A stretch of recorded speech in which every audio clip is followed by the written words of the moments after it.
Good morning students. BEd first year अर्थात BEd प्रथम वर्ष बीएड फर्स्ट ईयर में पेपर 6 जिसका नाम है जेंडर स्कूल एंड सोसाइटी अर्थात लिंग, विद्यालय और समाज, यूनिट फर्स्ट इकाई 1 के अंतर्गत आज हम जानेंगे 4 feminist approaches to educational intervention, शिक्षा में सुधार लाने हेतु 4 नारीवादी दृष्टिकोण। मुख्य रूप से 4 प्रकार के नारीवादी विचारधाराएं हमें देखने को मिलती हैं जिन्होंने शिक्षा के क्षेत्र में विशिष्ट योगदान दिया है, जिसमें सबसे पहली आपकी आती है सोशलाइजेशन थ्योरी अर्थात सामाजिकरण सिद्धांत। शुरुआती द्वितीय लहर के नारीवादी इस सशक्त नजरियों को खारिज करते हैं कि चूंकि लड़कियां पुरुषवादी विषयों जैसे गणित और विज्ञान में खराब प्रदर्शन करती हैं अतः वे उच्च बौद्धिक स्तर तक नहीं पहुंच पाती हैं। सामाजिकरण सिद्धांत मानते हैं कि लड़कियां भी लड़कों के समान शैक्षिक अवसर प्राप्त कर सकती हैं यदि अध्यापक और अभिभावक उन्हें इस बात को मानने के लिए सामाजिकरण न करें कि वह कठिन विषयों में अच्छा प्रदर्शन नहीं कर पाएंगी। अध्यापक और अभिभावकों को लड़कियों से भेदभावपूर्ण रवैया नहीं कर रखना चाहिए तथा उनके मन में कठिन विषयों का हवा भी नहीं बनाना कर रखना चाहिए। लड़कियों की सफलता की राह में बाधाएं हटाने के लिए आवश्यक है कि उन्हें जेंडर निरपेक्ष शिक्षा प्रदान की जाए तथा इस प्रकार की से ही विद्यालय पक्षपात रहित शिक्षा दे पाएंगे। साथ ही कुशल कर्मचारी की संख्या में भी बढ़ोतरी होनी चाहिए जिससे अंततः समाज ही लाभान्वित होगा। हालांकि इस प्रकार के सामाजिकरण को बढ़ाने के लिए कुछ क्षतिपूर्ति कार्यक्रम किए जाते हैं जिनसे महिला रोल मॉडल को कक्षा में आमंत्रित करना तथा लड़कियों के लिए विज्ञान और गणित की कार्यशालाओं में आयोजित करना आदि होता है। सामाजिकरण सिद्धांत इन सब से अतिरिक्त लड़कियों के लिए शैक्षिक उपचारों पर भी ध्यान देते हैं कि कहते हैं कि यदि लड़कियों को आगे बढ़ाना है तो अध्यापकों, अभिभावकों और प्रशासकों को लड़कियों को साथ लड़कों के समान व्यवहार करना चाहिए। इस बात को क्रियान्वित करने में काफी परेशानी आती है क्योंकि अध्यापकों को न केवल लड़के लड़कियों से समान व्यवहार करना होता है बल्कि उन्हें अपने सामाजिकरण रुझानों पर भी विजय प्राप्त करनी होती है जो उनके लड़कों और लड़कियों के प्रति व्यवहार को आकार प्रदान करते हैं। नारीवादी अध्यापक अपनी कक्षाओं में लड़कियों पर अधिक ध्यान दे सकने के कारण पक्षपातपूर्ण तथा व्यक्तिनिष्ठ भी नजर आ सकते हैं, परंतु ऐसा करने में उन्हें अभिभावकों तथा अन्य अध्यापकों का भरपूर सहयोग होना चाहिए। प्रगति के रास्ते में अनेक बाधाएं होने के बावजूद सामाजिकरण सिद्धांत विश्वास करते हैं कि इस प्रकार के सुधार में एक अधिक समानतापूर्ण समाज के निर्माण में सहायक होंगे। हालांकि इस बात से निराशा भी होती है कि जब सिद्धांतकार कहते हैं कि हमें शताब्दियों से जारी सब्जेक्ट सामाजिकरण पर विजय प्राप्त करनी होगी तो इसके अलावा ये देखने में आता है कि चूंकि लड़कियों के पास सब सेक्सिज्म तथा रेसिज्म के चलते ना तो कोई रोल मॉडल होता है ना ही पथ प्रदर्शक, अतः उन्हें स्वयं को स्थापित करने में लड़कों की अपेक्षा अधिक संघर्ष करना पड़ता है क्योंकि लड़कों को सहयोग करने के लिए पुरुष अध्यापक या एवं मार्गदर्शक उपलब्ध रहते हैं। कुछ जेंडर निरपेक्ष सिद्धांतकार उन नारीवादियों की आलोचना करते हैं जो लड़कियों की समान परंतु अलग शिक्षा की वकालत करते हैं। इस प्रकार की व्यवस्था लड़कियों के प्रगति में बाधक ही सिद्ध होती है। सैटकर कहते हैं कि केरल गिलिकन तथा जेंडर अंतर सिद्धांत पर जोर देना उचित नहीं है। उन्होंने कहा कि अंतर वाले साहित्य में जिन नारीत्व के गुणों की बात की जाती है वह एक प्रकार से शक्तिहीनता के प्रतीक है तथा इन्हें शक्ति द्वारा ही बदला जाना चाहिए। अगला पॉइंट आता है जेंडर डिफरेंस थ्योरी, जेंडर अंतर सिद्धांत। जबकि जेंडर सामाजिकरण सिद्धांत लड़कों से अंतर तथा अलग होने की समस्या को मानते हैं तथा समझते हैं कि इसे खत्म किया जाना आवश्यक है, वहीं जेंडर अंतर सिद्धांतकार विश्वास करते हैं कि अस्तित्व के गुणों को पहचाना जाना चाहिए तथा महत्व प्रदान किया जाना चाहिए। लड़कियों को लड़कों की तरह से सामाजिकरण करने के बजाय लड़कियों से संबंधित गुणों को पुनः प्रतिष्ठित करने में अंतर सिद्धांतकार जोर देते हैं। वे देखते हैं कि लड़कियों की शिक्षा से संबंधित समस्याएं अधिकतर स्कूल की संस्कृति और स्त्रीत्व के संस्कृति के मध्य असमंजस्य होने से होती हैं। इन संबंधित मूल्यों को सार्वजनिक क्षेत्र से जुड़ी प्रवृत्तियों तथा तार्किकता, प्रतिस्पर्धा, विजय, उपभोक्तावाद तथा रेडिकल व्यक्तित्व की द्वारा ठेस पहुंचाई जा सकती है,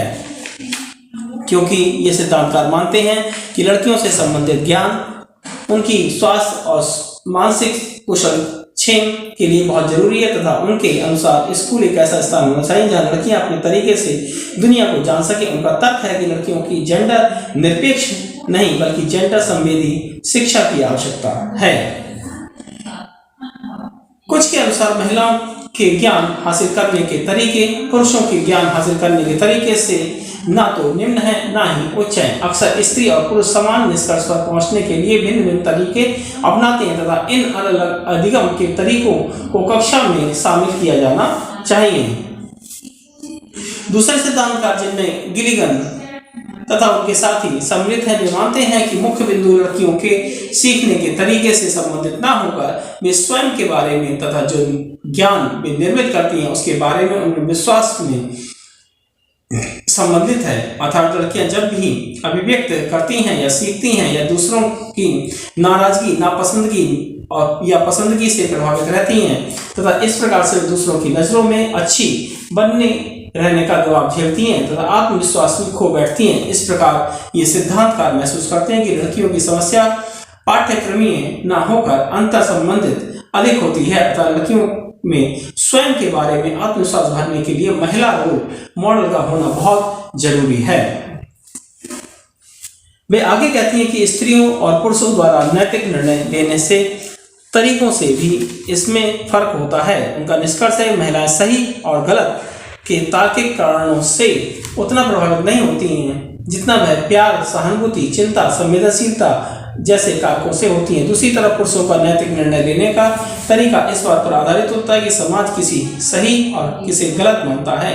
इसी आधार पर गिलिगन कहती हैं कि तार्किकता स्वायत्तता तथा न्याय में पुरुष दृष्टि से प्राप्त किए गए अनुभवों से ही निकले हुए मूल्य हैं तथा यहाँ नारी के अनुभव अदृश्य हैं तथा इस फर्क में यदि कोई नहीं चिन्हित करता है या मानता है तो इसका अर्थ है कि पितृसत्ता की मान्यता को मान लेना या स्त्रीत्व मूल्यहीन है। अगला पॉइंट आता है स्ट्रक्चरल थ्योरी संरचनावादी सिद्धांत।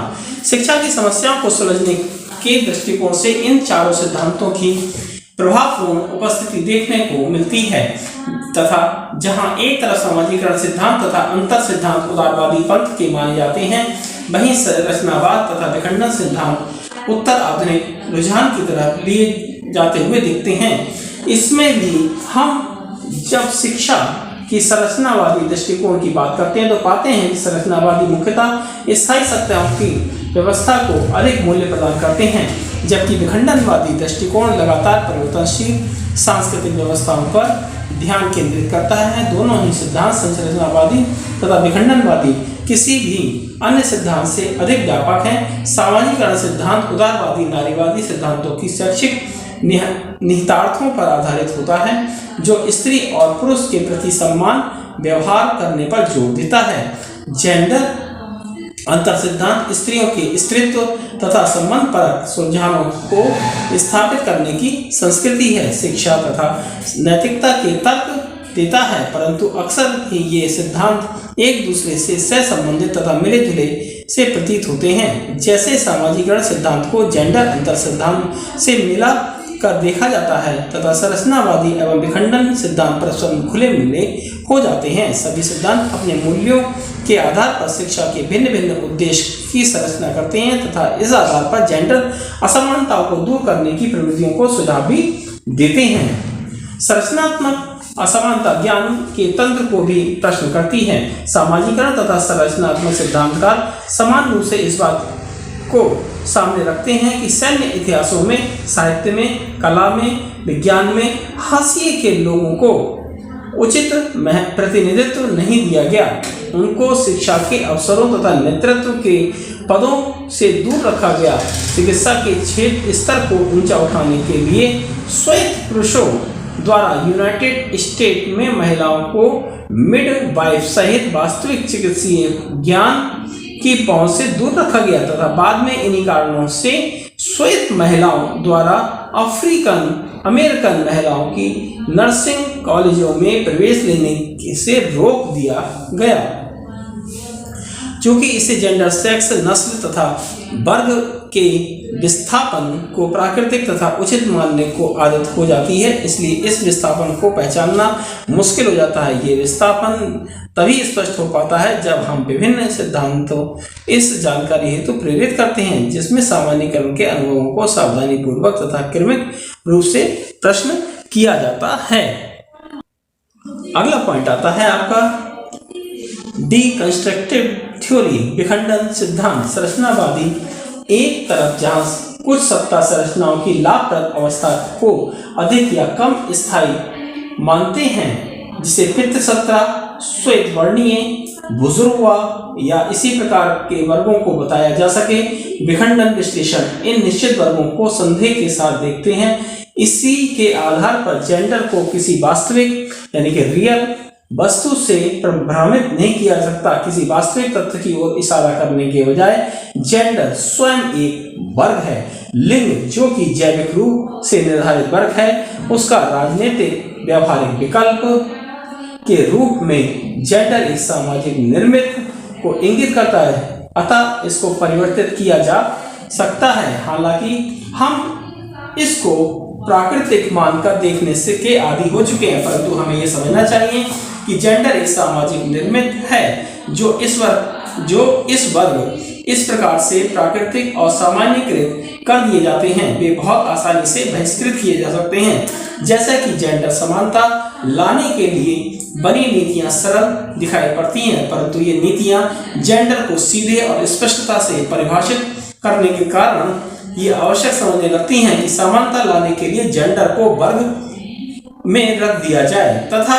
इसका नतीजा ये होता है कि अधिकारों को सुनिश्चित करने के बजाय उन्हें नकारा अधिक जाता है। इसलिए विखंडन नारीवाद किसी भी वर्ग के सामान्यीकरण या प्राकृतिक बताने के खिलाफ तथा इस तथ्य को सामने रखते हैं कि समाज द्वारा निर्मित वर्ग तथा समाज ही इसे बनाए रखने में मदद करता है। इसके साथ ही जेंडर अंतर सिद्धांत के आभासी तत्ववाद जो देखभाल तथा नारीत्व को महत्व देते हैं, जो विखंडन सिद्धांतवादी चुनौती देते हैं। जेंडर तथा अंतर सिद्धांत शिक्षा का एक संबंध परक नजरिए की तरह परिभाषित करते हैं तथा नारीत्व, पूर्ण कर्तव्यों, देखभाल तथा महिलाओं की सहज ज्ञान क्षमता को केंद्रीय महत्वपूर्ण स्थान प्रदान किया जाता है, जबकि विखंडन सिद्धांत जेंडर से संबंधित सभी धारणा को पुनर्संरचित और विखंडित करने की जरूरत पर बल देते हैं। साथ ही उन वर्गीय धारणाओं को भी व्यक्त करते हैं जो कि जेंडर अंतर सिद्धांत महज ज्ञान तथा देखभाल को नारीत्व के गुण बताकर महिमा मंडित करता है। Thanks for watching. धन्यवाद।